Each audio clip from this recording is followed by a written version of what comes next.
I get what you're saying. So that leads me to the last point of, do you feel so we've talked about relationships, and say there's a break. It can be through marriage. It can be through just general relationships. If it's for a reason, and I think we both understand that for a relationship, then typically it's a big deal. Something fairly drastic occurred.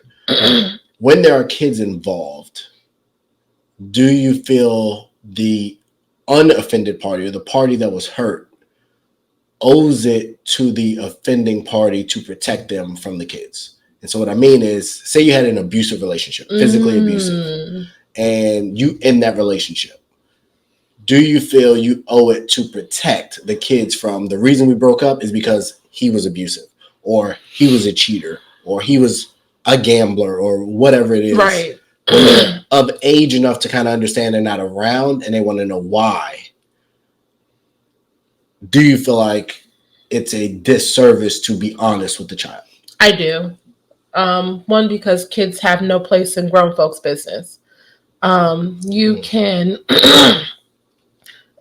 put it simply, like, things aren't working, I'm not happy, however you want to sugarcoat it for a kid, to explain to them that the relationship is over.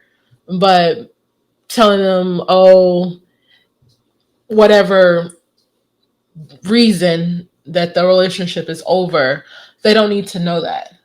And that's actually where I was going to go with my perspective, which is different. Oh, I know.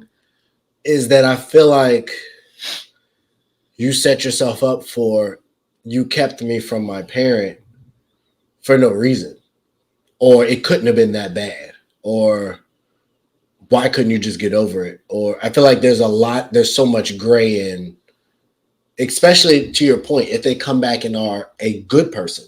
And it's like, why wouldn't you let me go over there? Why didn't you let me see my dad or my mom when whatever? But say they were on drugs or whatever. Like, I feel like you were having to eat, and a lot of this comes from a show we kind of finished it, but the situation was, there was a married couple, and the dad I don't want to get into that. The dad ended up admitting he was gay, and he wanted men. And so the mom, like, the dad would show up, and the mom is like, you can't be here. And the kid is like, why can't dad be here? Why is dad staying at someone else's house? Yeah. And the mom is like, he just can't. And the kid is like, well, why not?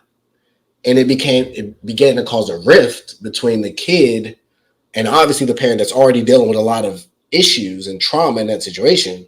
And you can input a lot of different scenarios.